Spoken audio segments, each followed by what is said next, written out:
Sederet tokoh intelektual nasional disebut siap menjadi penjamin 40 petani yang dituduh mencuri sawit milik PT Darya Dharma Pratama di Kabupaten Mukomuko, Provinsi Bengkulu.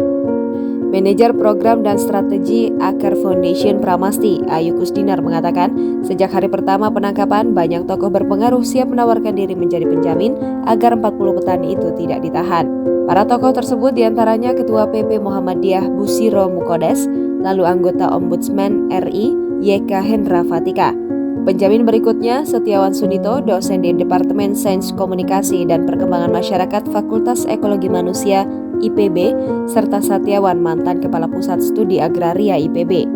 Muncul juga sebagai penjamin aktivis nasional Anwar Sastro Ma'ruf, Sekjen Konfederasi Pergerakan Rakyat Indonesia, serta anggota DPRD Kota Bengkulu, Dedianto.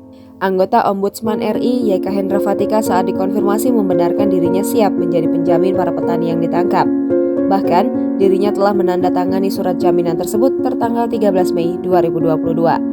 Terkait pengajuan penangguhan penahanan, para istri petani yang ditangkap sedang melengkapi berkas-berkas yang diperlukan. Sebelumnya, diberitakan sebanyak 40 orang petani yang terhimpun dalam Perkumpulan Petani Pejuang Bumi Sejahtera, Kecamatan Malindeman, Kabupaten Mukomuko, Provinsi Bengkulu ditangkap Brimob. Para petani ditangkap saat memanen buah kelapa sawit di lahan yang diklaim milik mereka pada Kamis 12 April 2022. Namun lahan tersebut juga diklaim milik PT Darya Dharma Pratama, salah satu perusahaan perkebunan kelapa sawit penguasa ribuan hektar tanah. Jangan lupa subscribe, share, komen, dan like ya!